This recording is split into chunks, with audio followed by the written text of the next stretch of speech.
is a bold initiative by the federal government to empower local government councils to fast-track the attainment of the mdgs in a sustainable manner by 2015.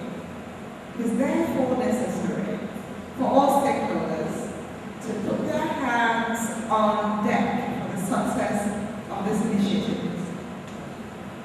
The federal government, beyond the structures set up for implementation, also maintains very strict monitoring arrangements to ensure effective implementation of CGS projects. We just came up with it.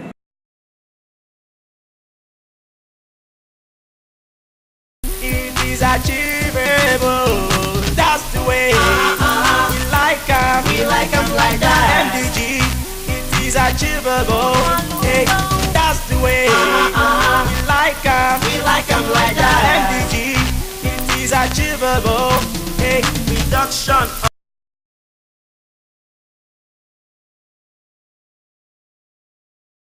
To reiterate that the MDG CGS government is a bold initiative by the federal government to empower local government councils to speed up the attainment of the MDGs in a sustainable manner by 2015. It is therefore necessary for stakeholders to put all hands on deck for this initiative to really succeed. Beyond the structures set up for implementation by the federal government, it also maintains strict monitoring arrangements to ensure effective implementation of CGS projects. Armed with the GPS, that is the Global Positioning System, coordinates of the projects, field monitors conduct regular and independent monitoring of the projects that is happening now.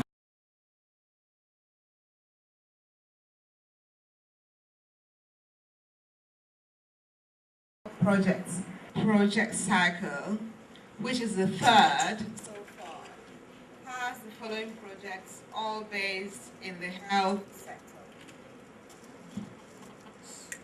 Construction of medical staff quarters, construction of maternity ward, veterinary care equipment, supply of delivery parts, and construction of just a few solar-powered boreholes. In order to ensure that contractors are properly guided, the Directorate of MDG has arranged for key players to address you at this meeting on various issues, ranging from technical to tax and other legal issues. As usual, mobilization will be provided to facilitate immediate movement to site by contractors. For the 2011 CGS cycles, interested contractors will be given 25% mobilization fee on completion of the advance payment guarantee process with banks or insurance companies of their choice within Asaba. Adequate community engagement and involvement and ownership process is very important. Consequently, as contractors, as all of you prepare to move to site, you are expected to liaise with the local government councils and community heads for their cooperation towards ensuring a hitch-free project execution. We're all aware that we have a limited number of weeks to complete the projects. So what we're saying, this part is actually quite important, that as soon as you get your letters, that you need to move down to your local government area, this your site, and engage with the traditional rulers there, the local council there, women development officer there, or be it a male, the development officer in your that particular local government, and those who own the projects, which is the people who live in that vicinity. In this office, you have to do your work and you have to do it well. I'm sure we all recognize that fact. We try very hard to ensure that what we do well, because when Abuja comes calling, we'll be ready to answer the questions that follow. So the first thing you need to do is to set up your profile. Again, we have found out that in many cases, people try to shy away from using the right materials for work. The first material that you probably will have to contend with is the filling material. Inside the building, you know that we have to raise the building from the ground level to a particular height. That is standard practice if you're in construction. Now, you have to infill the cells of the block wall with the right material. We approve laterite, but we also approve sharp sand. If you have clean sharp sand or laterite, which will compound very well, compact very well rather, and prepare for the next stage of the work. We will not allow you to use vegetable topsoil. We will not allow you to use any kind of material that is too plastic for our purpose. A lot of times you go to a place, you don't have sharp sand nearby, you don't have laterite nearby, you want to make do with grass and stuff. No, we won't allow that. So it's essential that before you start to cover your floor, your engineer must see it. By the way, on all sites, we shall allocate the responsibilities of superintending to engineers. So it is good for us to, at the very beginning, once we have done that in the office, we've agreed on that, you have to know who your engineer is, know what his numbers are, or if you have more than one engineer, know what numbers are, so that you can always relate with them. If you have any work to do, you want to cover, you want to cast your floor, you can call and say, on Tuesday we'll be casting our floor, so that he can arrange to be there before Tuesday to give the approval. Yes, I've seen everything, I'm happy with it. So we shall do that as we go along. So please, let's use only clean material to do our infilling. Now, all block walls are to be hollow block walls. We don't want you to use solid blocks anywhere in the building. Am I making any sense at all? Because under the foundation, under the overside concrete, that's the floor slab, we will require you to infill all the blocks. That gives us a stronger building. All the hollows of the blocks right to the foundation, we shall fill them in so that we are sure of the platform on which we are resting. Ask you to please make contact with the local government council. In the past, we have actually given letters. And then when you get to the community, even if we don't tell you, it is very unnatural for you to enter somebody's territory and start working. And so a number of us get into serious problems of Bebe and Debe. And in the end, the work is stopped. So please help us on your own side. While we are doing the official aspect of writing letters, we charge you to create the enabling environment for the communities to own the project that you are putting on ground.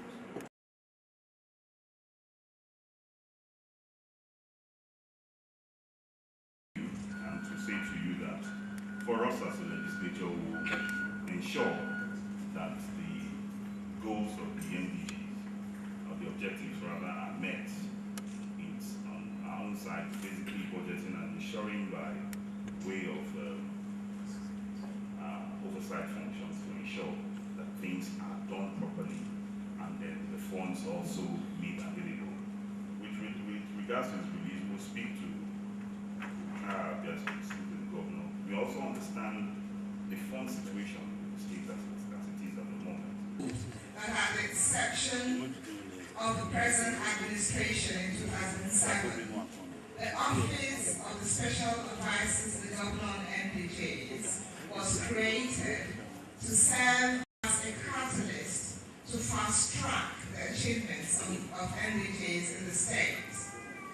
Today, the office has been elevated to the status of a directorate to provide a more penetrating and more purposeful engagement with stakeholders on mdgs and the initiatives necessary for their attainment. His Excellency, the Governor, has been a backlash for the MDGs, apart from the consistent approvals for matching counterpart funds, the state government has been very active with direct interventions in communities across the state. Permit me at this juncture to state that the Directorates of Millennium Development Goals make direct intervention by actual project execution through the MDG's conditional grant scheme. It is a condition in the sense that the state contributes matching funds to complement equal amounts to federal grants, to fund approved projects subject to strict eligibility conditions. We think it is important to meet with the Delta State as well as the good people of the Delta State. It's why we invite on the sensitization and advocacy visits. I will not bore you with the stories of the MDGs and how it came about. It's simple. MDG just means Millennium Development Goals set up to meet the people at the point of their needs. With the bed now, this facility, you will have to take care of her because it is your home. And I think that's one of the reasons why Madam came here today. To tell you, see, this is only good for ground. So first of all, when they get money, they get contracts. But if you get the contract, you must do them. If you don't do them, and now they will get one transfer. Because this monitoring is not just going to be from the state level alone. The federal government, they do even monitoring. International people, they do, I tell you about one woman when I see for play this last American woman. She don't promise that she will come there and come monitor and local government. To tell you that the whole world is interested in what you are doing. The whole world is interested in the MDG. So please, just take it seriously. Whether you're a contractor, whether you're a user or whatever, let us take these issues very seriously. Because by 2015, when they're looking for this MDG, after 2015, we're not going to hear the M again, we'll get another name.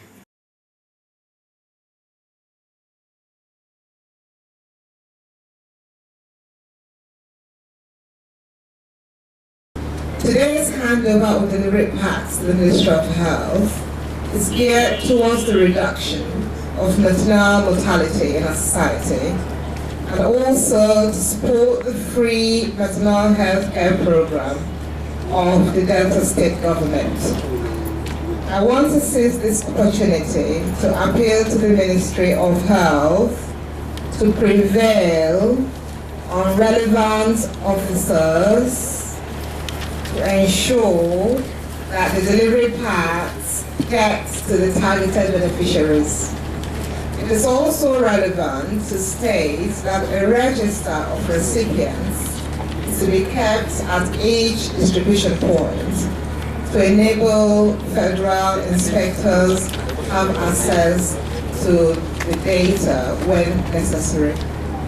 In the light of the above, I wish to commend the Ministry of Health for the commitment displayed in the distribution of delivery packs at the last exercise.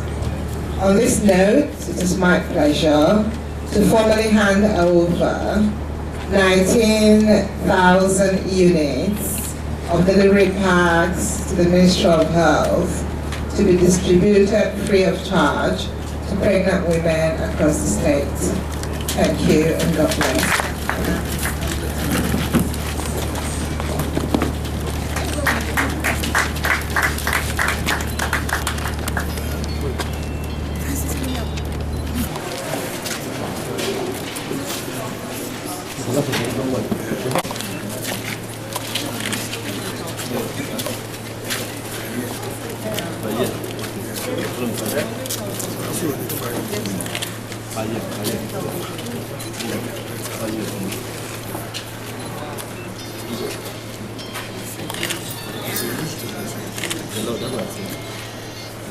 Take the pictures. I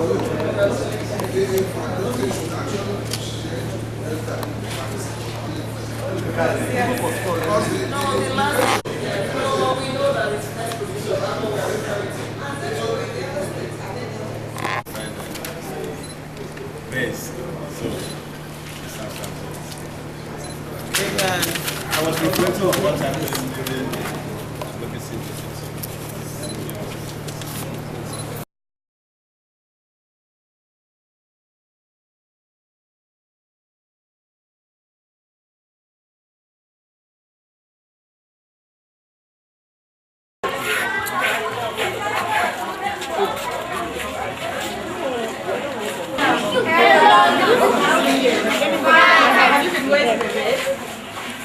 When do you close? 2:30. Well done. So we're from the MDG office. I want to talk to you a little bit about MDG. Has anybody ever heard that those letters? MDG? Yes. Yes. Who said yes? So tell us, what is MDG?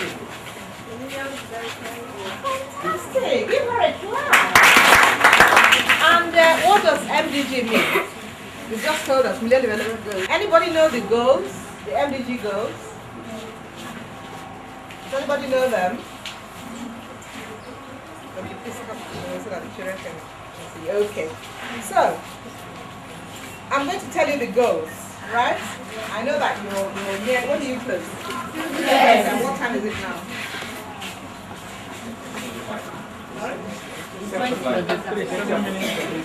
Okay, so we don't want to keep it for too long. Well, the MDG goals, Millennium Development Goals, like, what's your name? Sorry? Like they said, she gave a very good answer, didn't she? Yes. Yes? As Millennium Development Goals. Now, there are 8 goals, right? Does anybody know the first one? The first goal?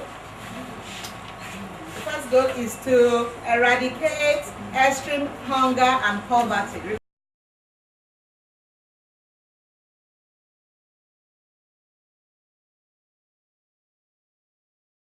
For the Chugo community and its environs, what could not be provided all this time. So with this project, we are able to meet quite a few of the 8 Millennium Development Goals. With this water, we're able to eradicate extreme poverty and hunger, which is goal 1.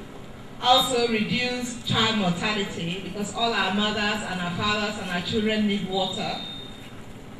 Each and every one of us need water to live, which is, then we reduce child mortality, goal 4.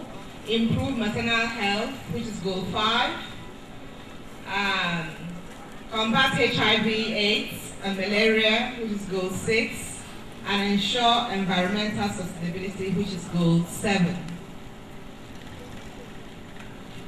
It is easy for Onitshugo to qualify as one of the benefiting communities of the MDG Conditional Grant Schemes project because it is achievable.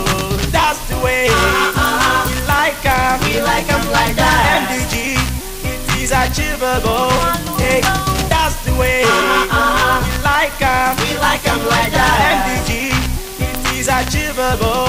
Hey, reduction of child mortality. Keep them no go they die. It is achievable. Maternal health go improve. It is achievable. What about HIV/AIDS, malaria?